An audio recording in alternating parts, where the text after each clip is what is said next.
know if you were paying attention to the screen there, but when you look at those statistics, they're really pretty much overpowering and overwhelming. And what a strange way to start our year. And I want to say hi to our friends at Brownsbridge and at Buckhead Church as you join us this morning. Happy New Year to you if I haven't had a chance to say that yet. When you look at those statistics, it's overwhelming. And let me just sort of vent a little bit about my perspective on all that. I get overwhelmed by all that. I don't know if it's an age thing. I think it's a little bit of an awareness thing. We'll talk about that in a minute. But it happens in our 24-hour news cycle. You know, we know about every national disaster, an international disaster. We see pictures, cholera outbreak in Haiti as if Haiti needed that, and on top of everything else in Haiti. Every tsunami, child trafficking, drug addiction, divorce rate, what happens with children, pictures. I mean, I don't know how you respond to that. I mean, I think some people just shut it off. If you have a compassionate heart, it's just heartbreaking. You can hardly watch the news. You can hardly read any of that. And then to compound that with the personal tragedy you know about. You hear about a neighbor who's getting divorced. You hear about a neighbor who's got a very, very sick child. You have a neighbor who they have an only child, and their only child was in an automobile accident. Not sure they're going to survive. They just found that out this weekend, friend of ours. And again, then so-and-so's having trouble in their marriage, and can you come over here and talk to us? And I have a prodigal son or a prodigal daughter, or pray for my grandmother or my grandchild. And where I live, you know, with my job, and you know, in addition to all the stuff we all know about, and in addition to all the personal stuff, there's all the stuff that filters into our office and into our church because we're a large church. And it's like really every single day in my life is somebody's new tragedy, somebody's new cancer, somebody's new divorce, somebody's new family breaking up. And then on top of that, just all the needs in the world and all the statistics, and it's just overwhelming. And for me, and maybe you know you're not this way, I just get frustrated because I realize I can't do anything about any of it, none of it. Like you, I've done some traveling in the world, and I've been in some third world countries in some of the worst parts of the world. And you look at the poverty, and you just think, gosh, short of just a big lot, you know, a whole lot of big yellow machinery where we could just bulldoze the whole thing and start over, what is the solution to this? And you know, government agencies all over the world have thrown gazillions of dollars, you know, after every kind of level of poverty and, you know, trying to deal with epidemics and all the stuff. And it just goes on and on and on and on and on. And, you know, what do you do with that? And again, depending on your personality, you respond in different ways. Some of you are like, well, Andy, just get over it. Just go back to work and quit reading all that stuff. And, you know, there's part of me that would like to do that, just like to shut the whole thing down and not pay any attention. But I'm a Christian. And most of you are Christians. And you can't do that. You're not supposed to do that. We're not supposed to do that. But at the same time, we can't solve any of this. And, you know, here as we begin a new year, part of this new year is more of that, isn't it? More divorces, more families breaking up, more national disasters, international disasters, more famine, more heartbreak, more government, you know, in some other country misusing their funds while their kids starve and people starve and kids that need to be fostered and, you know, kids that are abandoned. It's just going to be more and more and more of that. And what do you do with that? And I think part of the problem for all of us is awareness, this issue of awareness. A long time ago, some of you can remember this. All of our grandparents remember this. A long time ago, the only poverty you knew about was the poverty you saw. A long time ago, the only divorces you knew about were the divorces that were, in your immediate family. The only natural disasters were the natural disasters that affected your city or your state. Or maybe you read a newspaper article about something in some other city, and there was a little black and white picture of a snowstorm, and that was about it, right? And we just didn't know what was happening all over the world. And consequently, we were able, I think, better to manage the drama of our own communities and our own towns and maybe even our own countries. But a long time ago, there just wasn't the awareness of all the junk that happens in the world all at once.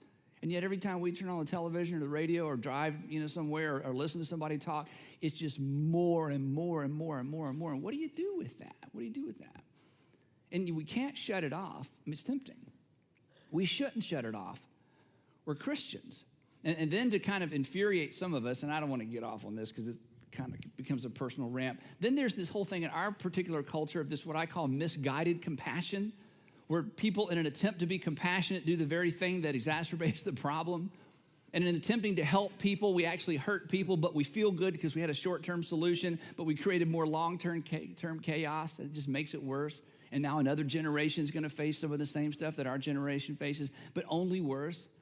And there's really nothing, honestly, I mean, you may be a rich, powerful person, but there's nothing you can do, really. You may be able to do more than me, but you can't fix it. And I can't fix it. And what do you do with that? But more specifically, what do we as Christians do with that? Because it's absolutely overwhelming, and we can't ignore it, and we can't pretend like it's not there, but we can't solve it. We can't fix it. We can't one-on-one and on our own change the world.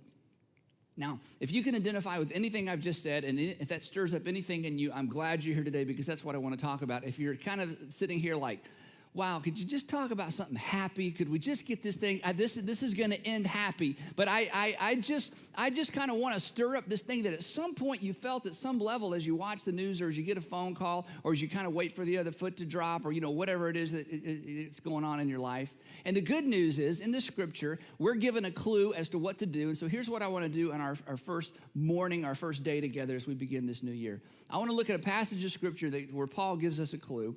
Then I want to give you a simple statement that I've been living with for a long time, and then I want to tell you a story about how this played out in my own life. The passage is actually found in Galatians chapter 6. If you have a Bible and want to follow along, I just want to read 2 or 3 verses, and then I want to give you a statement, then I want to tell you a story. In Galatians chapter 6, Galatians is actually a letter that the Apostle Paul wrote to a group of Christians, and in this letter he talks about many, many different things, but there's this little chunk of verses, these few sentences that sort of center in on this whole thing of what is our social responsibility and what is our responsibility to other people in light of the fact that we really can't change the world and we really can't solve every social ill that bothers us or that plagues our society. And here's how it begins. He says this, let us not, and I love this first phrase, let us not become weary in doing good. I love that. Because some of us are designed and wired in such a way that we can become weary of doing good. And doing good in this particular context is a broad context. He's talking about being good morally, good ethically, good to other people, just doing good, whatever good is. He says, don't become weary in doing good, which I love because you know what? At some point, you just get tired of being good, don't you? You get tired of being generous. You get tired of serving other people. You get tired of caring. You get tired of being engaged. You get tired of being, paying attention. He says, don't become weary in doing good, for at the proper time, he'll come back to that word in a minute. At the proper time, we will reap a harvest if we do not give up. And Paul says, I understand the weariness that comes with caring. I understand the weariness that comes with carrying other people and their burdens. And I understand the weariness that comes with just the information, the overload of, God, what's going on in the world and why can't I seem to solve it? He says, but don't become weary in doing good. In other words, to a certain group of you, he's saying this, don't disengage. Don't say, you know what, I can't do anything about it, so I'm not even going to look. I can't solve it, so I don't even want to know about it. It just bothers me. It just stirs me up on the inside, so I just want to shut it out. He says, no, you can't do that. You've got to stay engaged. You've got to stay involved. And don't grow weary in doing good because over time, in time, there's a payoff. There's a payoff. There's a reward if you won't grow weary. Then he goes on and he says this. Therefore, as we have opportunity. And the little Greek word translated opportunity right here really means time. In fact, almost everywhere else in the New Testament and in other translations of the New Testament, this little word is translated time. He says this. Now, I don't want you to grow weary. I know there's a temptation to grow weary and you just get tired of everything that's going on. But therefore, as you have opportunity or as you have time, and here's how he finishes it out.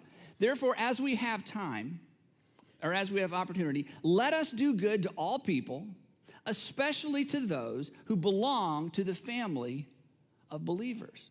He says, as you consider your time and your opportunity, and you have limited time and you have limited opportunity, but as you consider the pace of your life, as you consider the margin of your life, as you consider the time in your life, as you have opportunity, as you have time, as God gives you opportunity, as God gives you time, do good for other people, especially those who are part of the household of faith. Earlier in the book, he says this as well. He says, carry each other's burdens. Carry each other's burdens, and in this way, you will fulfill the law of Christ. My point is simply this. In the New Testament, we're taught, the Apostle Paul says it so clearly here, that in spite of the fact that there are problems we can't solve, In spite of the fact that there are issues that we will never be able to fully address so that those problems go away forever and ever and ever, you're responsible and I'm responsible to do what I can for someone somewhere. That with my little bit of extra time, as I have opportunity, as God gives me opportunity, I can't shut my eyes to the needs of others. I can't become so overwhelmed with the magnitude of the problems around me that I miss the opportunity that I have to do something for someone. And so for a very long time in my life, my approach and my way of addressing the overwhelming need, because I promise you, if you think you get overwhelmed, you just need to come spend a week at a local church and just see what happens. The only way that I've been able to survive this is to do something that I want to teach you today. And I want to give it to you in the form of a phrase. And the phrase is simply this: do for one what you wish you could do for everyone. Do for one what you wish you could do for everyone. Would you everybody just say this with me? Do for one what you wish you could do for everyone. One more time. Do for one what you wish you could do for everyone. Now, the reason I love this phrase, part of it is it flies in the face of something that I heard 1,000 times as a child and you heard 1,000 times as a child. And when you heard this as a child, it made you mad. And now that you're an adult, you say it. And we need to all quit saying it. And you know what I'm talking about. Because you go to your teacher and you'd say, teacher, can I do such and such? And the teacher would say, well, if I let you do it, then I have to let everybody do it.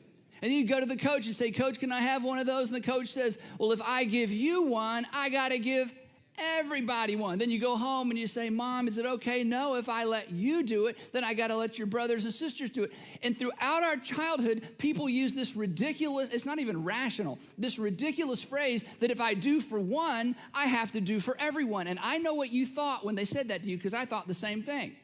Well, if I let you go, I have to let everybody go. And what do we think? No, you don't. You can just let me go. And here's the deal. I won't tell anybody. You don't tell anybody. Who in the world said if you let me go, you have to let everybody go? If you give me one, you got to give everybody one. Where in the cosmic, where did that come from? I don't see anybody standing here with a gun to your head. Look, just let me in. Just let me go. Just give me one. Make me the exception. You don't have to do for everyone what you do for one. Just do it for the one, right? And so what happens, I think, for some of us is that way of, if I do it for you, I got to do it for everyone. If I do it for, we kind of bring that into our adult life and we look around and we miss this powerful, powerful idea that your responsibility and my responsibility is to do for one what we wish we could do for everyone. And not allow ourselves to become so overwhelmed with the fact that we can't do for everyone that we do for no one. And I'm telling you, so many of us and so many Americans, I think, have been so overwhelmed with need, and poverty and drug trafficking and sex trafficking and on and on and on. It goes, it's just kind of like, you know what? I can't solve it. I can't fix it. So I'm going to do for no one because I can't do for everyone. And if you're a Christian, you can't crawl into that little hole and hide. Because you have a responsibility, and so do I. And I think the solution is for you to ask the question, who's the one I can't do for everyone? But who's the one I could do for what I wish I could do for everyone? I've been doing this for years and years and years, and I teach our pastors this, and I try to teach our staff this. Another illustration this past year, a friend of mine who says that I was instrumental in him coming to faith. We met on the baseball field where our kids played baseball, and he said, Andy, would you baptize me? I said, I would love to baptize you. You got to go through starting point, and when you get through starting point and you get some of your questions answered, I'll baptize you. And so when our team that does baptism and when some of the people around me heard about this, they said exactly what they should say. They said, Andy, if you baptize him, everybody's going to want you to baptize them. And I said, and I wish I could baptize everybody, but I can't. But I'm not going to do for no one because I can't do for everyone. So I'm going to baptize my friend, and then I'm just going to say no to everybody else. It's okay. I'm fine with that. That's what I want you to do. I want you to do what you can for one. I want you to do for one what you wish you could do for everyone, knowing that you can't do for everyone, but never use that as an excuse to do for no one. Now, people say, well, that's not fair. Here's a news flash. Don't even try to be fair. Never be fair. Never, ever be fair. God's not fair. Mama wasn't fair. Daddy wasn't fair. Life's not fair. Forget fair. It's not about being fair. It's about doing the right thing. And if you're going to be fair, then you'll do nothing. You won't do anything for anybody because you can't do it for everybody. If I let you go, I got to let everybody go. You knew that wasn't true as a kid. Don't buy into that as an adult. Do for one what you wish you could do for everyone. And here's why I wanted to start the year this way for all of our churches and all of our congregations. Because my prayer for you, and I thought about this all throughout the fall as I knew we were headed toward this Sunday. My prayer for you this year is going to be that during the year, God nudges you. That during the year, you're going to see that one, single mom. You're going to see that one struggling family. You're going to see that one group of kids. You're going to see that one guy in your office. You're going to see that one executive in your office. You're going to see that one group of kids. You're going to see that one age group. You're going to see that one children's home. You're going to see that one person struggling physically. You're going to see that one person, that one individual, that one category, and God's going to nudge you, and God's going to say, that's your one. Now, I want you to do for that one what you wish you could do for everyone. And don't use the excuse that since I can't do it for everybody, I'm going to do it for nobody. Now, I want to give you 3 tips as you apply this, and I want to tell you a story. 3 tips. Tip number 1, go deep rather than wide. Go deep rather than wide. In other words, if you have a passion for high school kids or middle school kids, because when you were in high school and middle school, your life was a disaster, and you just have a burden for middle school and high school kids, then what you need to do is find you a little bitty group of high school or middle kids and go deep with them. Don't just have a general concern about high school and middle school kids. You need to get you a group and go deep with them. Don't just be concerned about the plight of people who are poor. You need to find a person or two that are poor, and you need to go deep with them. In other words, and our tendency is to go wide, not deep. And the reason is because wide is easier. It's just easier. Wide is I'm going to give you $10 and give you $100 and give you $15. I'm going to pray with you once. I'm going to pray with you once. I'm going to pray with you once. I'm going to be wide. I'm going to feel good about myself, but I'm not going to really do any good. To do for one what you wish you could do for everyone means you've got to go deep rather than wide. That's where the difference is made. Number 2. You got to go long-term rather than short-term. In other words, this is a big time commitment. You go long-term rather than short-term. This is one reason that when a person decides to take on an upstreet group in our church, you stay with that group of kids all the way through elementary school. When somebody plugs into a middle school group here, we want you to go all the way through middle school with them. Same with high school. We know that in terms of making a difference, to do for one what you wish you could do for everyone requires time. Many of you who've been a part of our Global X trips, isn't it interesting? You go back to the same country over and over and over. That's going long. That's going deep instead of going wide and going short.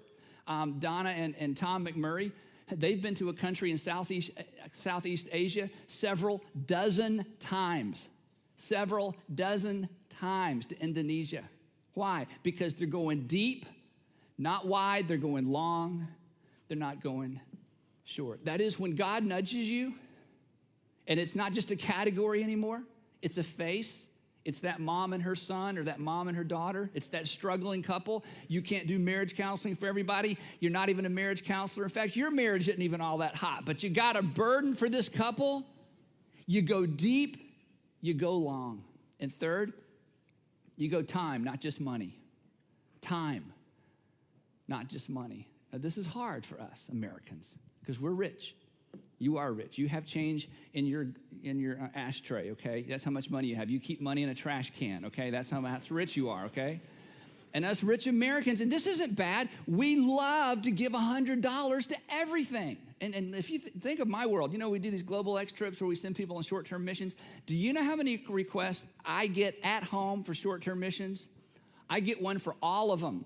And if there's 20 kids going on in the same trip, I get something from all 20 kids, times however many trips we do. And I love giving 20, in the old days, I'd say $300. Then there'd be 8 more. I'm like, oh, can't keep doing that. So, if you got there last, we just threw yours away. Then finally I thought, okay, I got to come up with a better system. So I'm all for, giving as much money broadly, as you can. But I'm telling you what, don't use the money excuse to keep from investing your time.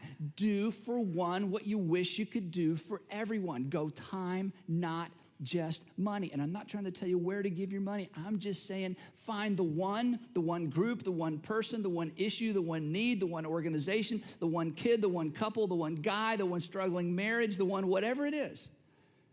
And make a commitment to go deep, to go long, to go time, and of course, you'll go money. But it's easier for us to, I've had people tell me, Andy, do I have to come to the fundraiser? Can't I just write a check? It's just the way we think. But here's what I'm telling you. As long as you minister, as long as you give of yourself only in that way, you miss an incredible opportunity. So here's my story. In 1986 or 87, that's the part I'm not sure about. Somewhere in 1986, 87, 20-something years ago, I was working for my dad. I was single. I was doing student ministry downtown at my dad's Baptist church. And sometimes I would preach for him on Sunday night. The church was down on Peachtree Street. Some of you remember that. And because we were on Peachtree Street, we were very accessible to street people, okay? A church is the only, you need to know this, a church, the reason churches attract wacko people sometimes, a church is the only place you can get into a large congregation for free. Every place else you have to buy a ticket. But a church is the only place you can get into a gathering for free. So sometimes we just attract interesting people. Okay, sometimes we hire them. So anyway, just kidding. So one Sunday night, I preached for my dad, and what would happen is we'd have an invitation. We're a Baptist church. So at the end of every service, no matter what the sermon was about, you could come forward and join the church or get your needs met, or we'd pray for you, or you could become a Christian. You know, we always did that. So on Sunday night, typically, we'd have one or two people from the street who had just wandered in, sat on the back row. They would come forward, and I'm not making fun, but if you get calloused after a while, they wanted to become a Christian, rededicate their life. They'd be whatever we wanted them to do, they would do as long as we'd feed them and put them up for the night. They were wide open. They loved Jesus. They loved us. We'd just help me, okay? This was, so, and we were equipped for that. We tried to do what we could for homeless people. So one Sunday night, and again, you get a little callous because here comes another person and you smell them before you see them. And it's just, but we're downtown, but that's okay. We were trying to figure it out. So one Sunday night I preached a sermon. I'm headed back and there was a lady, way overweight. She'd been on the street. You could just not pretty sight at all. Looked like she was about 60. Turned out she was 40. She was waiting for me at my dad's office door where I was going back after the service. And she was standing there and she said, "Preacher?" I said, "Yeah." She said, "Can I ask you a question?" And I said, "Yeah." And I thought, money, what. She said, "Do you really believe what you just preached?" And I said, "Yeah." And that night I had preached about forgiveness and being set free of bitterness and God setting you free and all these wonderful things that we as Christians believe. She said, "Do you really believe that?" I said, "Yeah, I do." She said, "Well, I need to talk to you about that." Of course, I'm thinking, I got to get home to my wife I actually wasn't married. I don't know where I was going. I need to, I had somewhere to go, okay? I may have said that. I don't know. I got to go. I'm busy, So I said, but, I'm like, okay, let's talk. So we sat down for a minute. Her name was Jane. What I didn't know was that was the beginning of a relationship that would last over 20 years. Her name was Jane McCall. And as I listened to Jane, something in me, sometimes you just get a nudge. I can't explain it. I thought, okay. And I didn't think of it in these terms, but essentially, okay, maybe I can do for this one. I know I can't do for all these people and for everyone. My roommate at the time was Rick Holliday, who's been on our staff from the very, very beginning, our business administrator, and does all our, just oversees basically everything that has to do with the business side of our church to this day. He was single as well. And I introduced Jane to Rick, and so we kind of took Jane on. She sort of became our mascot. Now, she was a street person. She was a drug addict. She was on a methadone program, but she was also on anything else she'd get her hands on. She wouldn't tell us where she lived. We decided to get her into rehab. And during my time with Jane, in fact, I thought about writing a book, Life with Jane. I learned about Medicare, Medicaid. I went to every rehab place. We spent hundreds that became thousands of dollars in and out of jobs. It went on and on and on. And she just was trying so hard, and we were trying so hard, and we didn't know what we were doing. And I'm sure we did it all wrong, and it was just a mess. And she would lie to us, and then she would disappear, then she'd show back up. In fact, she told me one time, she said, "Andy, do you know how to know when an addict is lying?" I said, "How do you know?" She said, "Whenever their lips are moving." She's a drug addict. So anyway, I became way more street smart. I got married during this time, and Sandra met Jane, and Jane just sort of became part of our little entourage as she struggled, and it was horrible. And I'm making light of it, and I got to tell the story quick. But I remember one time we finally got her a job. And it wasn't a great job, but she couldn't really do anything, and she was just so unstable. And we got her a job, and we found these two college kids who had this house, and they were going to let her stay in one of the rooms for free, which didn't look great, but we needed a place for Jane to stay close to Marta Lyons so she could get to work. So anyway, she called me. She'd only had this job like 3 or 4 weeks. She called me. She said, well, Andy, I had to quit my job today. I said, what? I mean, it was so hard to help her. What? You quit? Yeah. I said, why? And she said, and this is how we talked back then. She said, I have AIDS. I'm like, what? She goes, yeah, I tested positive for AIDS. I'm HIV positive. I'm like, oh. I said, well, why'd you quit your job? Well, I knew if they found out they were going to fire me, so I went ahead and quit. And I told the guys that you set me up with that I was moving out because I don't want to affect them. I'm like, oh, no. So, well, let's go to a clinic, get you tested. And so then she disappears for a couple of weeks. Okay, this is just how it went. Then she called me up. Now, there's no cell phones back then, okay? We had car phones. Remember those? Car phones, bag phones, And then some people had those cell phones. It was like the two-handed thing, You could use it as a weapon, So, and she calls me up. She said, Andy, I gotta meet with you. I gotta meet you. So we met. Okay, I lied. Okay, I lied about what? I lied about having AIDS. I'm like, wait. You lied about being HIV positive? Yes. Okay, who would lie? Okay, who would make that up? You lied about being HIV? She says, yeah. She said, I knew because what happened is I'm using again, and I didn't want to tell you I'm using again because you'd be so disappointed, so I made up the story, and that's why I had to quit my job and move out, but I'm back on the street and I'm using again. I'm like, well, honestly, I'm relieved, okay? So anyway, this went on for years, not daily, but weekly, monthly. This went on and on for years. Now, when you have a Jane in your life, you can only do for one, okay? You can't have 5 or 6 of these, But we decided we're going long, we're going deep, we're going time, we're going money. And throughout my years with Jane, we would tell her, finally there was a group of us that knew Jane. I would say to her, Jane, here's what I know is going to happen. If you'll let him, God is going to redeem your pain. She had run away from home. She grew up in Hattiesburg, Mississippi. Some tough things happened there. She left there, came to Atlanta, hit the streets, had been on the street for years. I said, if you'll let God, he'll redeem all this. He'll use all this. And she's like, how in the world? I said, I don't know how, but you've got to get clean. You got to stay clean. You got to forgive. And if you do, God is going to redeem all this junk. And the other thing that's going to happen, Jane, one day God's going to take you back to Hattiesburg. She's like, never going back to Hattiesburg. I said, you wait. When you let God have his full force work in your life, finish what he's going to do, at the end of the story, God's going to take you back to Hattiesburg. No, I'm never going back to Hattiesburg. Well, years went by, and she was in church every Sunday, listening to my dad, and then we started North Point. She came with us, and she was always at every service. She stayed for every service. She couldn't get enough. She would serve, and finally, she broke her addiction. I mean, she was clean, and that was I went, you've been to AA meetings, I'm sure. I don't know if you've ever been to an NA meeting, Narcotics Anonymous, a CA meeting, Cocaine Anonymous. I've been to all of them, okay? Smoke-filled room. I'm like, I'm going to have cancer by the time that AA meeting's over. I mean,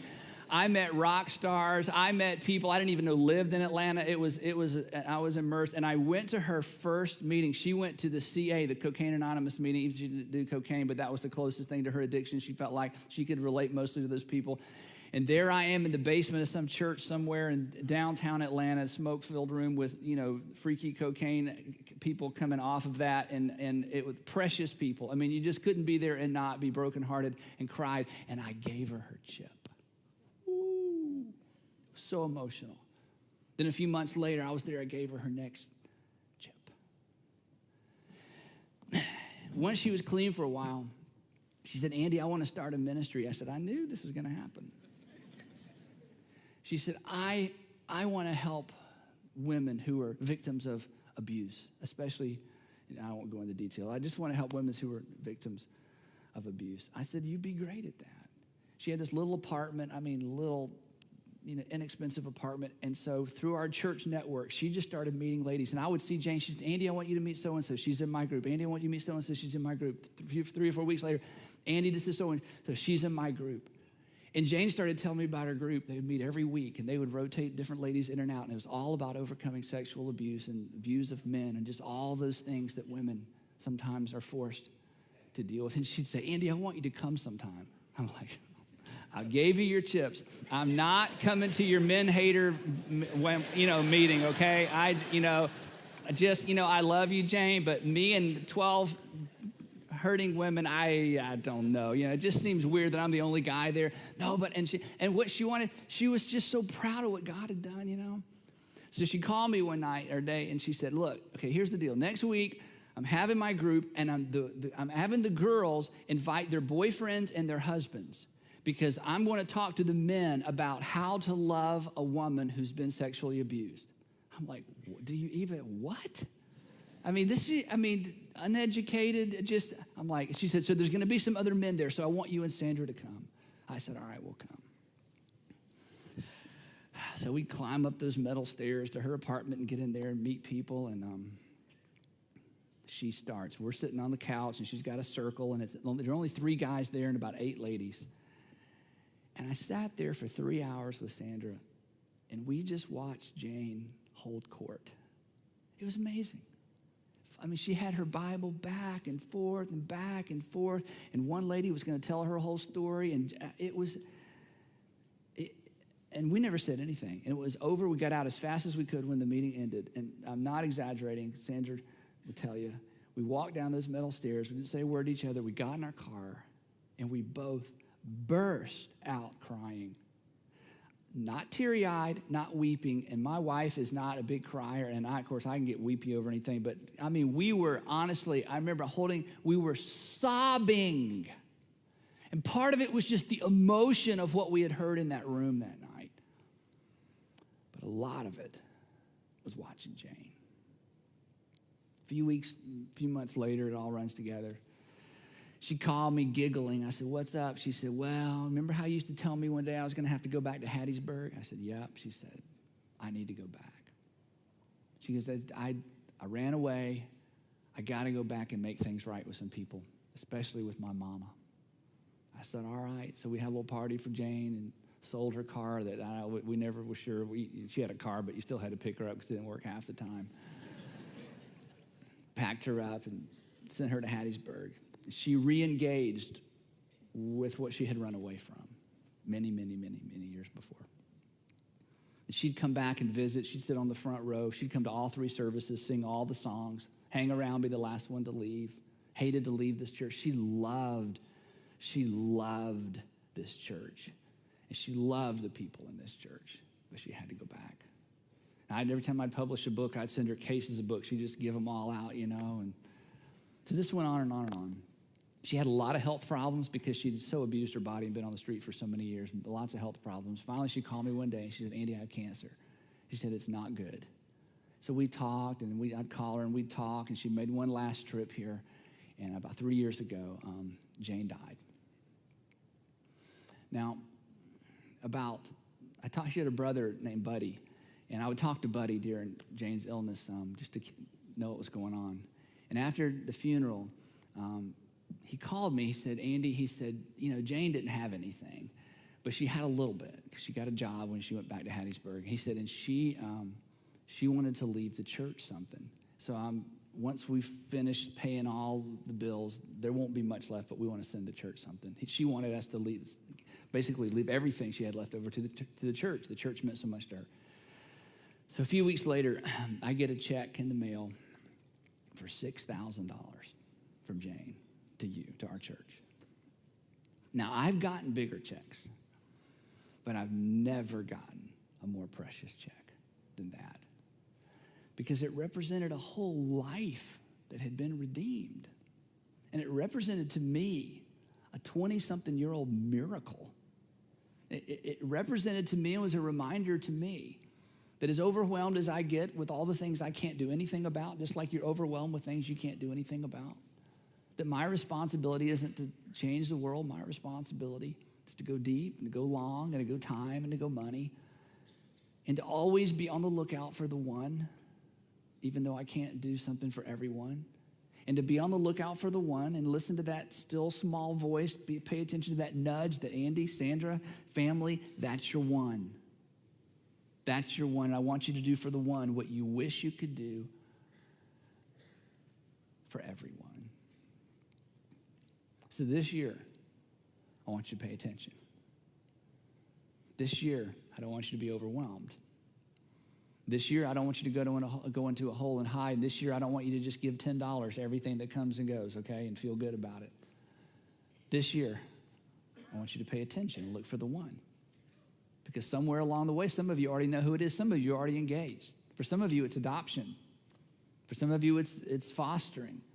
For some of you, it's a small group. For some of you, it's calling that couple that's going through that terrible thing, and you're thinking, okay, I think about them all the time. I pray for them all the time, but I've never invited them to our home because I'm not a marriage counselor. We're not marriage counselors, but they need somebody in their corner, and we're going to get in their corner, and we're going to stay in their corner with them till they run us off because we're going to go deep. We're going to go long. We're going to go time. We're going to go money. We're going to do for one what we wish we could do for everyone. And here's what I think. If everybody did that, it might change the whole world. If everybody did for one what we wish we could do for everyone, it could change the world. But here's what I know for sure. If you do for one what you wish you could do for everyone, it will certainly change somebody's world. And if your experience is anything like mine has been, it'll change your world as well. So we can't run and hide, and we can't be overwhelmed, and we can't grow weary in doing good. We have a margin of time, we have an opportunity, and as God nudges you this year, I hope you'll do for someone what you wish in your heart you could do for everyone. Let's pray together. Heavenly Father, thank you for Jane. Thank you for the way that she helped me and Sandra and Rick and Pamela and many others of us see you a little bit differently. Thank you for what we learned about ourselves as we struggled to help her. And as at times we grew weary in doing good and yet knew that we couldn't crawl in a hole and pretend. And Father, as I was speaking, some people came to our minds. Some uncomfortable situations came to our minds. Some things that will demand our time came to our minds, and we know what you want us to do. I pray that we would be extraordinarily generous, but that we would never hide behind our generosity and avoid the time that you want us to give to people who need what we have and people in whose lives we should invest. So, Father, in this year, as we accomplish our goals, and this year, as we try to hold fast to our New Year's resolutions, Father, nudge us, prompt us, whisper to us, and then give us the courage to do for the one what we wish we could do for everyone. And it's in the name of Jesus I ask these things. Amen. Hey, thanks so much for being here. We'll see you next week for the beginning of our brand new series. You're dismissed.